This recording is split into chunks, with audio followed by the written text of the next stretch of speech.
여러분 혹시 이런 경험을 해본 적은 없으십니까? 나는 왜 죄의 유혹을 뿌리지 못하고 자꾸 넘어지는 것일까?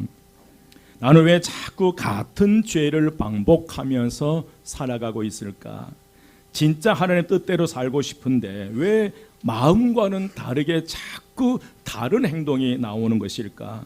마치 두 개의 자아가 내 안에서 싸우고 있는 것 같은 그런 느낌을 받은 적은 없으십니까? 여러분, 사도 바울도 똑같은 갈등 속에 자신의 그 비통함을 토해냅니다.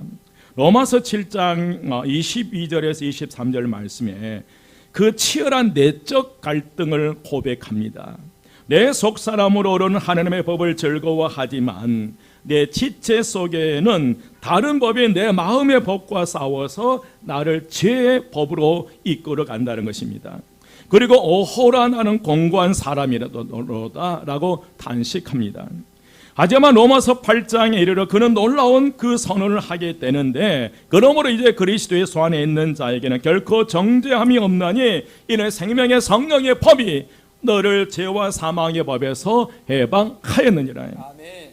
여러분, 오늘 우리는 이 전환점에 주목하려고 합니다. 어떻게 하면 우리가 죄와 사망의 법 안에서 벗어나 생명의 성령의 법 아래 사는 삶으로 나아갈 수 있을까? 오늘 말씀을 통해서 우리는 단지 죄를 피하려고 애쓰는 삶이 아니라 성령께서 우리 안에 살아 역사하시는 삶, 진정한 자유와 생명을 누리는 삶으로 우리는 이 말씀 속에서 저와 여러분의 초대를 받고 있습니다. 이제 그 비밀을 이 본문 말씀을 살펴보면서 큰 은혜가 임하시기를 주의 이름으로 축원드립니다. 그 첫 번째로 여러분, 우리는 알아야 됩니다. 우리 안에는 두 법의 갈등이 있다는 거예요. 어떤 법이? 두 법의 갈등이 있어요. 22절에서 23절 말씀 합독합니다. 다 같이 시작.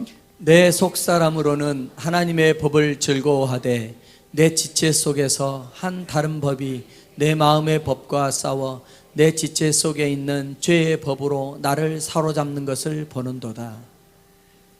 바울은 자신의 내면에 두 가지 법이 있다고 말하는데, 하나는 하나님의 법입니다. 이 법은 속사람, 우리 거듭난 영혼이 기뻐하는 그런 법, 율법을 말합니다. 하나님의 뜻을 따라 살고자 하는 그 강한 의지를 말해요. 다른 하나는 죄의 법입니다. 이 법은 우리의 육체, 우리 지체 속에서 작용하는 법이에요. 자꾸만 죄로 이끌어 가려고 하는 습관, 욕망, 본성입니다. 틈만 나면 악한 생각을 하게 만들고 죄악으로 우리를 이끌어 갑니다. 그런데 사실 우리는 이 두 법 사이에 많은 갈등 속에서 우리는 하루하루를 살아가요. 예배 중에는 다짐하고 결단하지만 예배당 문을 나서면 다시 옛 모습으로 돌아가버린 우리의 나의 모습이에요. 사랑하라고 하시지만 내 감정은 여전히 분노하고 있고요. 겸손하라고 하시지만 자존심은 내려놓기가 어렵습니다. 이 싸움은 단지 연약한 몇 사람의 문제가 아닙니다. 여러분, 바울조차 이 싸움을 경험했고 우리 모두가 겪고 있는 신앙의 현실이 오늘 또 아마 몇 분 가운데 교회를 갈까 말까 갈등하시다 이 자리에 오셨습니다. 옆에 분에게 잘 오셨습니다.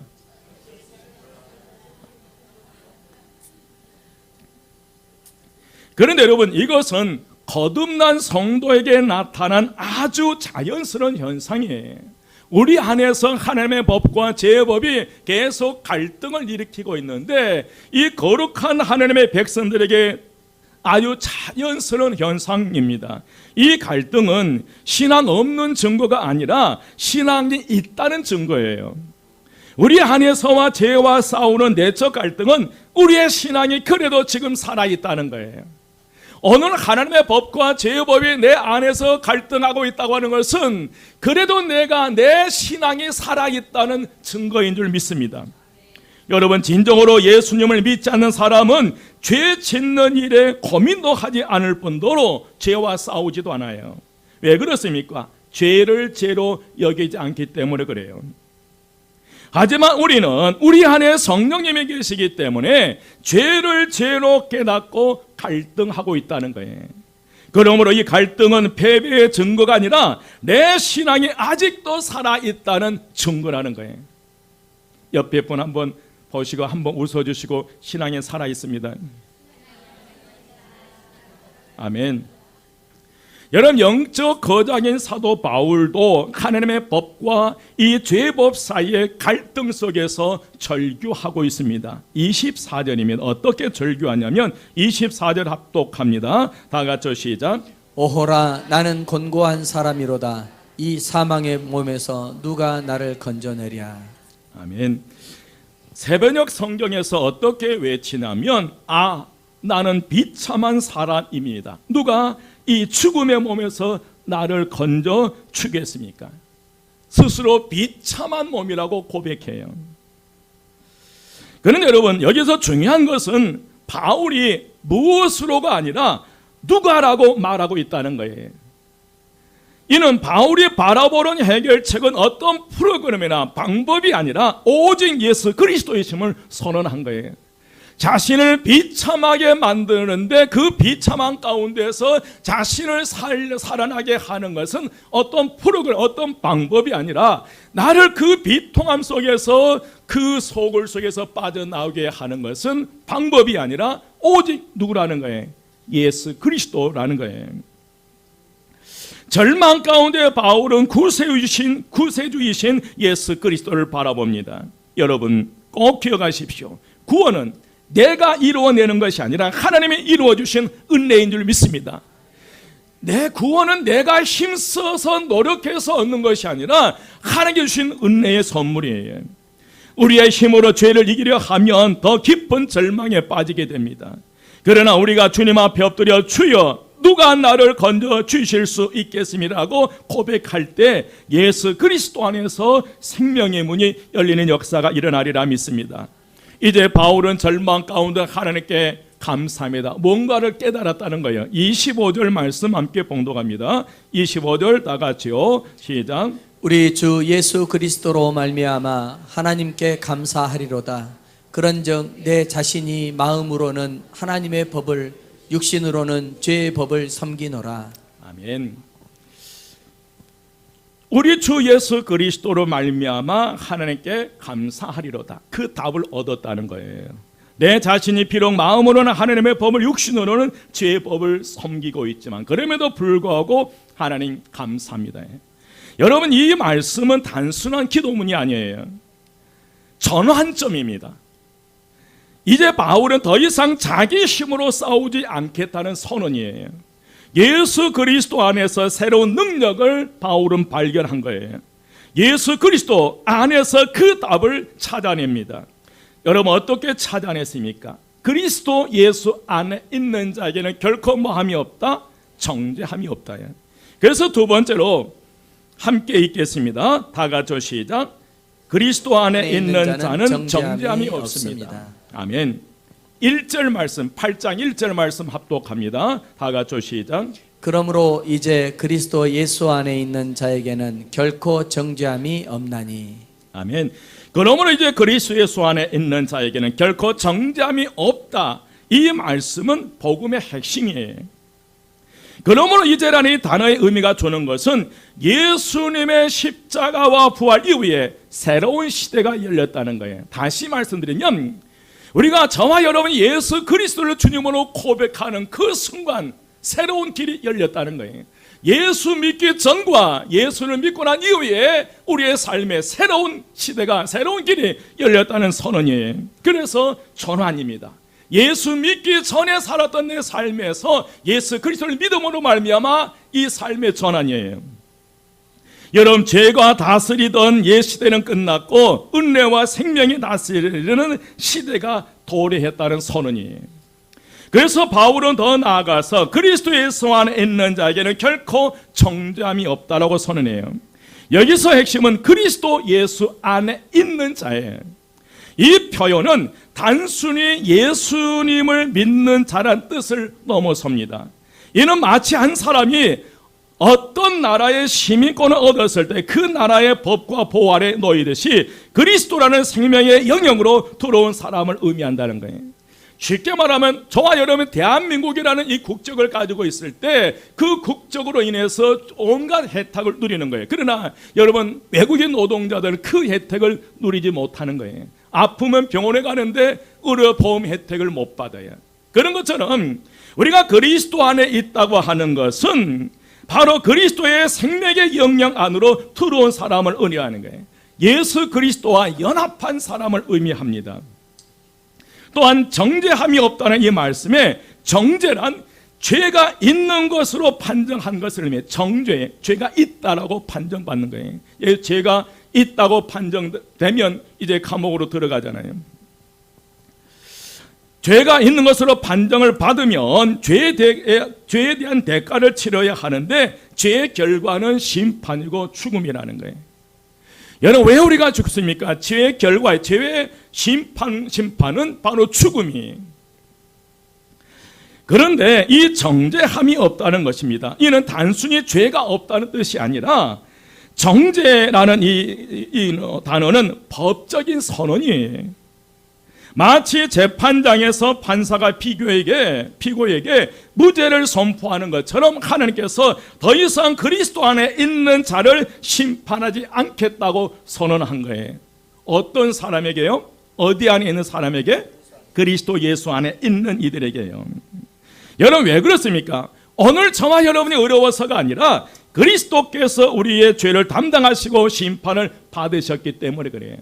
오늘 저와 여러분이 죄로 말미암아 우리가 십자가 위에 올라가서 죽어야 하는데 저와 여러분을 대신해서 예수님께서 십자가 위에 올라가서 우리를 대신해서 죽으시고 그 죽으신 그 피로 말미암아 우리의 모든 죄를 사해 주신 줄 믿습니다. 그래서 예수님께서 십자가 위에서 우리의 죄값을 대신 치렀기 때문에 하나님께서 저와 여러분을 그리스도 예수 안에 있는 자는 결코 뭐함이 없다, 정죄, 하나님의 심판이 없다라고 선언해 주셔요. 예수 그리스도의 십자가 은혜는 우리 죄를 가볍게 여기게 만든 것이 아니라 더 이상 죄에 얽매이지 않고 자유롭게 하나님을 따르는 능력이에요.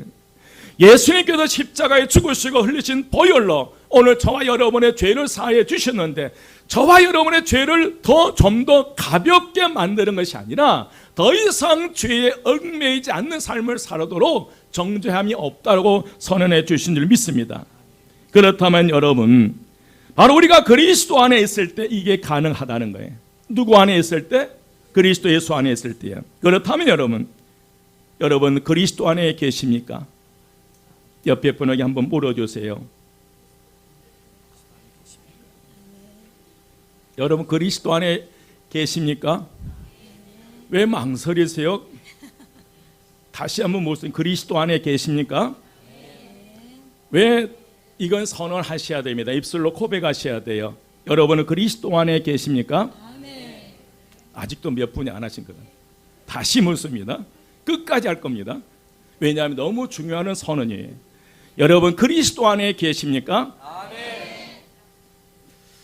그렇다면 더 이상 자기 정죄나 타인의 정죄나 사탄의 정죄에 눌릴 필요가 없다는 거예요.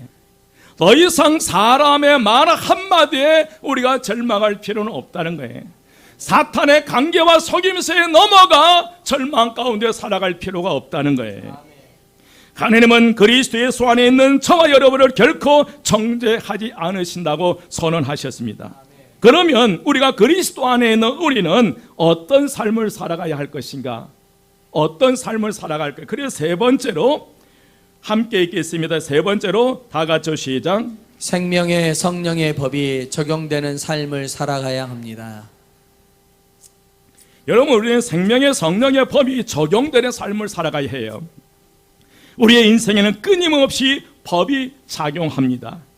여러분 세상의 법이 작용하고 자연의 법이 작용하고 인간의 도리와 윤리의 법이 존재하듯이 우리의 영혼도 적용되는 법이 있다는 거예요. 여러분 12월 3일 개엄했을 때에 헌법에 적용돼서 탄핵을 시켰잖아요. 그래서 그 우리가 있는 세상의 법에 따라서 그 사람이 죄가 판정이 되면, 드러나면 감옥으로 갈 수밖에 없고, 그러니까 이 땅에 살아가는 모든 사람들은 이 법에 이제 구속되어 있다는 것이에요. 그런데 바로 우리의 삶 가운데 도리와 윤리의 법이 존재하듯이 우리의 영혼에도 적용되는 법이 있다는 거예요. 우리의 신앙생활에도 적용되는 법이 있다는 거예요. 로마서 8장 2절에 이 두 가지 법을 소개하는데, 하나는 죄와 사망의 법이고 다른 하나는 생명의 성령의 법이에요. 우리는 이 두 법 사이에 하나에 속해 살아가고 있다는 거예요. 그리스도 안에 있는 모든 사람들은 이 생명의 성령의 법 아래 살아가든지 죄와 사망의 법 아래 살아가야 되든지, 우리는 이 두 법 사이에서 우리의 신앙생활을 하고 있어요. 2절 말씀 함께 합독합니다. 2절 다 같이 시작. 이는 그리스도 예수 안에 있는 생명의 성령의 법이 죄와 사망의 법에서 너를 해방하였습니다. 아멘. 아멘. 여기서 법이란 이 헬라어로 노모스인데 단순한 규칙이 아니라 작용하는 힘이에요. 원리예요. 마치 중력의 법칙처럼 자연스럽고 절대적인 힘이라는 거예요. 여러분, 중력은 여러분 잘 알다시피 물체를 서로 끌어당기는 자연의 기본 힘이에요. 그래서 우리가 공을 던지면 지구에서 끌어당기는 힘이 중력에 의해서 공은 땅에 떨어지게 돼 있어요. 여러분, 높이 올랐지만 떨어져요, 안 떨어져요? 떨어지게 돼. 이게 중력의 법칙이에요. 마치 우리가 땅에 발을 딛고 있을 수 있는 것도, 공을 던지면 다시 땅으로 떨어지는 것도 모두 지구가 우리를 끌어당기기 때문에, 그런데 이 끌어당기는 힘이 중력이에요. 이 절대적인 힘이 우리의 삶에 작용하고 있다는 거예요. 아무리 몸부림쳐도 우리는 이 지구에 끌어당기는 이 중력의 절대적인 힘의 작용을 받을 수밖에 없다는 거예요. 여러분, 그렇다면 이 죄와 사망의 법이 그렇다는 거예요. 이 죄와 사망의 법은 인간이 타락한 이후부터 지배해온 영적인 중력 법칙이에요. 마치 물체가 중력에 끌려 아래로 떨어지는 것처럼 인간은 자연스럽게 죄로 기울어지고 결국 영적인 죽음과 하나님과의 단절로 심판으로 가게 돼 있다는 거예요. 죄와 사망의 법이 중력처럼 작용해서 저와 여러분을 자꾸 어디로 몰아가는 거예요? 죄의 길로, 죄악의 길로 우리를 끌어내는 거예요. 그런데 이 죄와 사망의 법은 우리가 원하지 않아도 작동하고 있다는 거예요. 이 지구의 중력에 작용하고 있는 것처럼 이 죄와 사망의 법은 저와 여러분이 원하지 않아도 그 법은 우리의 삶 속에 여전히 작용하고 있다는 거예요.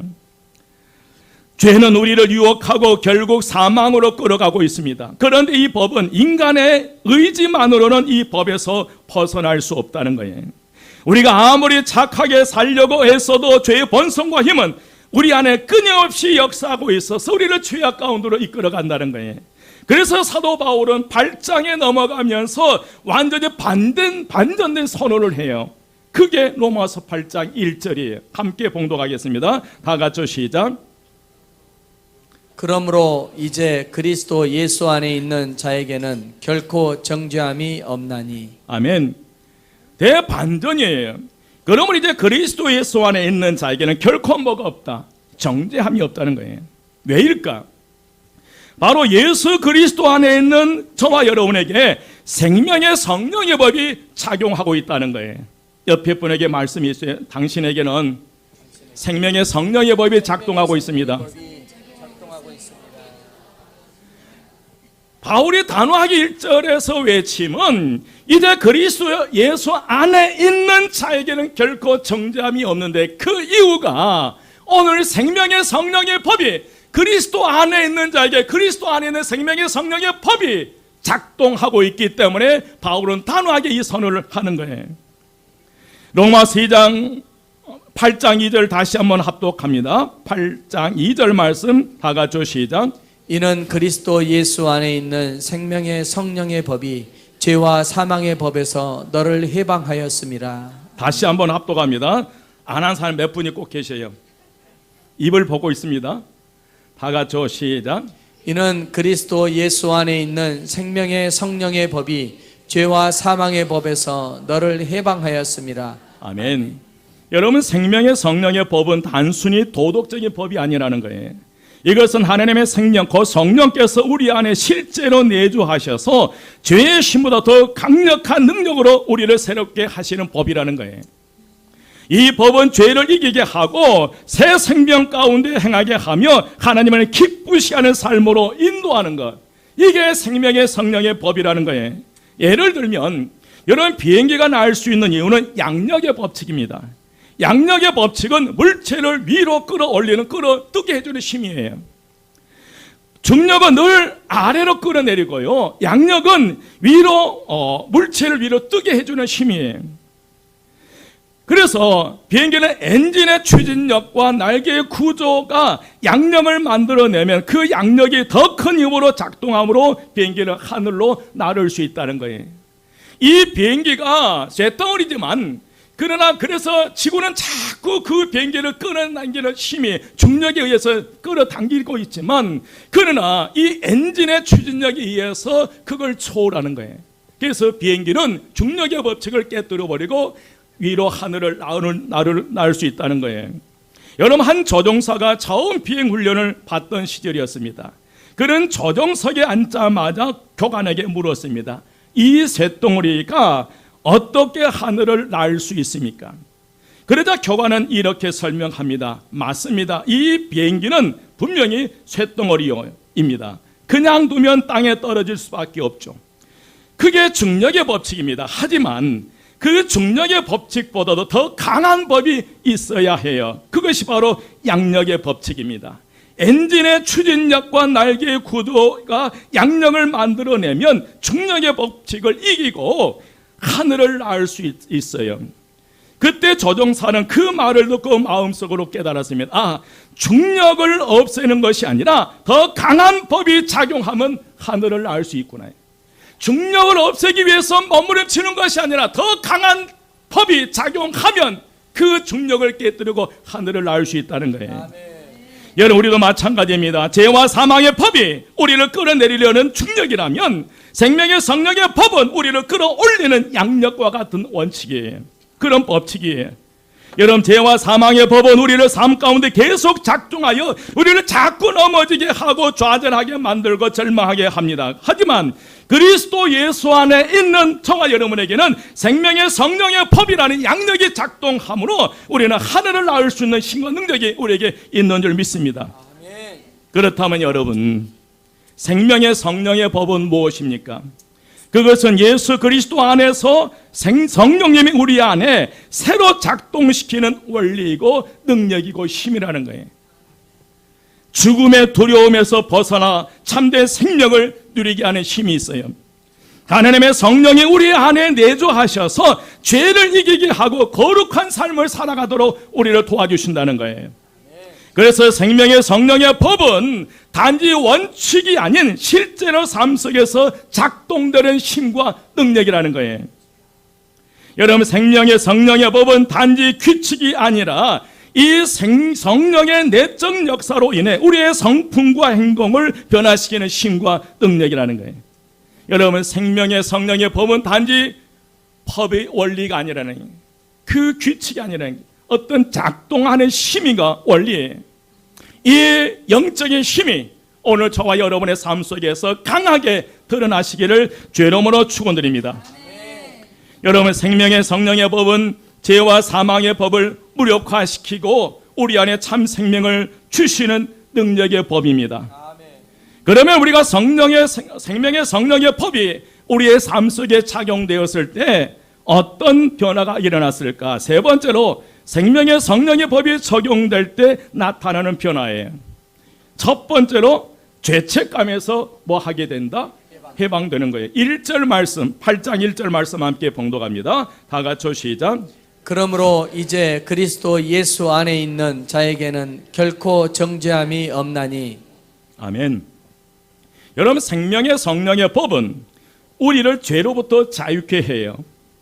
예수님의 십자가에서 모든 죄값을 지불하셨기 때문에 성령은 우리 안에서 이렇게 말씀하셔요.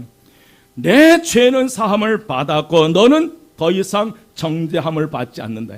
믿으시면 아멘. 이미 예수 그리스도의 보혈의 피의 능력에 힘입어서 우리가 우리의 모든 죄를 사함을 받고 더 이상 정죄하지 않는다고 선언해요. 여러분, 이것은 감정적인 위로가 아니라 하나님의 법적인 선언이에요. 그래서 우리는 더 이상 자책하며 살아갈 필요가 없고요, 죄를 회개하며 용서받고 회복된 자로 당당하게 성령의 생명의 성령의 법에 사로잡혀서 승리의 삶을 살아가시기를 주의 이름으로 축원드립니다. 두 번째로, 우리가 생명의 성령의 법이 우리의 삶 가운데 적용되면 죄의 유혹에서 뭐 할 수 있다? 승리할 수 있다는 거예요. 여러분, 8장 4절 말씀이 8장 4절 말씀 함께 봉독합니다. 다 같이 시작. 육신을 따르지 않고 그 영을 따라 행하는 우리에게 율법의 요구가 이루어지게 하려 하심이니라. 아멘. 여러분, 저와 여러분이 죄와 사망의 법 아래에 있을 때 결코 할 수 없는 율법이 요구하는 것을 행할 수 없다는 거예요. 그런데 육신을 따르지 않고 죄와 사망의 법을 따르지 않고 생명의 성령의 법 하나님의 영을 따라 행하는 우리에게 율법의 요구가 뭐 했다는 거예요? 이루어졌다는 거예요. 우리가 죄와 사망의 법 아래에서 있을 때 할 수 없는 그것들을 우리가 생명의 성령의 법 아래에 있을 때 율법이 요구한 것을 성령의 도우심으로 우리가 그 일을 행할 수 있다는 거예요. 여러분, 성령의 법은 단순히 과거의 죄를 용서하는 것에 그치지 않고 오늘 내가 죄의 유혹을 이기고 거룩하게 살 수 있는 능력도 제공한 줄 믿습니다. 이전에는 분노를 참을 수 없었지만 성령은 자제의 열매를 맺게 해주신다는 거예요. 이전에는 음란의 생각을 이기지 못했지만 성령은 거룩한 생각으로 채워주십니다. 이전에는 미움을 품었지만 성령은 용서하고 사랑하게 하신다는 거예요. 성령이 내 안에서 계속 말씀하시고 양심을 깨우치고 때로는 책망도 하시면서 우리를 새롭게 이끌어 주실 줄 믿습니다. 바로 생명의 성령의 법이 우리의 삶 가운데 작용하면 우리는 그 죄로부터 죄를 이길 수 있는 힘이 있다는 거예요. 마지막 세 번째로, 삶의 중심이 나에게서 누구에게로요? 하나님께로 바뀌는 거예요. 1절 말씀에 그리스도 예수 안에 있는 자라는 표현은 신분의 변화를 의미해요. 더 이상 내가 주인이 아니라 예수님의 내 인생의 삶의 주인임을 인정하는 거예요. 우리가 그리스도 예수 안에 있다고 하는 것은 더 이상 내 인생의 주인이 내가 아니라 예수 그리스도가 내 인생의 주인임을 선언한 거예요. 신분의 변화예요. 생명의 성령의 법이 적용된 사람은 삶의 방향이 바뀌기 시작해요. 사람들의 평가보다 하나님의 음성을 더 귀하게 여기는 거예요. 이러한 삶은 억지로 형식적으로 사는 삶이 아니라 진짜 자유와 기쁨을 누리면서 신앙생활을 하게 되어 있다는 것입니다. 우리의 삶에 생명의 성령의 법이 작동하기 시작하면 이런 엄청난 놀라운 역사가 일어나는 거예요. 여러분, 죄와 사망의 법 안에서 살아가고 계십니까? 아니면 생명의 성령의 법이 작용하고 그 생명의 성령의 법에 이끌려 살아가고 있습니까? 분명한 것은 우리가 생명의 성령의 법이 저와 여러분의 삶 속에 작용하기 시작하면 상상을 초월할 정도로 은혜와 축복이 우리에게 주어진 줄 믿습니다. 이제 말씀을 마칩니다. 사랑하는 여러분, 우리 안에는 여전히 죄의 흔적이 남아있어요. 넘어지고 반복하고 실망하기도 합니다. 그러나 기억하십시오. 생명의 성령의 법이 여러분 안에서 작동하기 시작한다는 거예요. 적어도 내가 누구 안에 있다면, 그리스도 안에 있다면, 내가 그리스도 안에 있다면, 내가 성령의 이끌림 속에 있다면 분명한 사실은 성령의 법이 지금 내 삶 가운데 작동하고 있는 내가 그것을 깨닫지 못하고 있다는 거예요. 여러분, 더 이상 죄와 사망의 법 아래에 있지 않습니다. 죄에 눌리는 삶이 아니라 성령에 이끌린 삶을 우리가 살아갈 수 있습니다. 오늘 이 시간 다시 한번 하나님 앞에 이렇게 고백하십니다. 한번 따라서입니다. 성령님, 제 삶에 생명의 성령의 법이 적용되게 하소서. 죄의 습관을 끊고 정죄를 뛰어넘어 자유와 능력의 삶을 살아가게 하소서. 성령의 법이 우리의 삶 속에 실제로 작동할 때 내 인생이 바뀌고 가정이 바뀌고 삶이 바뀌고 교회가 바뀌고 이 세상에 하나님 나라가 확장되는 역사가 일어나리라 믿습니다. 여러분, 죄와 사망의 법은 인간 안에 있는 본성으로 우리를 무기력하게 만들어요. 이 죄와 사망이 작동하기 시작하면 자꾸 저와 여러분을 무력하게 만들고 주저앉게 만들고 절망하게 만들고 일어서게 못하게 만들고 신앙생활에 기쁨이 없는 거예요. 죄와 사망에 사로잡혀서 야 그래 놓고 네가 목사야, 그래 놓고 네가 누구야 자꾸 사탄은 정죄하거든요. 그래서 여러분, 우리가 이제 생명의 성령의 법이 작동되고 있는, 그래서 생명의 성령의 법 아래로 우리는 나가야 될 줄 믿습니다. 생명의 성령의 법은 예수 안에서 우리를 자유하게 하고 새로운 삶으로 이끌어갑니다. 이 법은 단순한 교리가 아니라 우리의 삶 속에서 성령을 의지하고 순종할 때 작동하는 원리예요. 지금도 중력의 법칙이 작동한 것처럼 우리에는 영적인 그 생명의 성령의 법이 분명하게 저와 여러분의 삶에 작용하고 있는 줄 믿습니다. 오늘 성령님께서 우리의 삶에 죄와 사망의 법이 아닌 생명의 성령의 법이 작동하심으로 여러분의 삶에, 여러분의 인생에 놀라운 역사가 일어나시기를 주의 이름으로 축원드립니다. 우리 청년들에게는 생명의 성령의 법에 작용함으로 한 번도 경험하지 못했던 미래의 삶을 살아가시기를 주의 이름으로 축원드립니다. 우리 모든 성도님 그렇습니다. 여러분, 죄와 사망의 법 아래서 죄책감 속에 살아가시렵니까? 아니면 이미 예수 그리스도 안에서 작동하고 있는 생명의 성령의 법 아래서 살아가시렵니까? 여러분, 생명의 성령의 법이 작동하고 그 법에 이끌려서 탁월한 믿음의 삶을 살아가시기를 주의 이름으로 축원드립니다. 기도드리겠습니다. 부활이여 생명이 되신 우리 주 예수 그리스도의 은혜와 하나님의 크신 사랑하심과 성령님의 감화 감동 충만 역사하심이 이제 생명의 성령의 법에 적용을 받아서 새로운 인생의 삶은 보다 풍요로운 믿음의 삶을 살기 원하는 저희 모든 심령들이 지금부터 영혼까지 함께 하시기를 간절히 축원드리옵나이다. 아멘.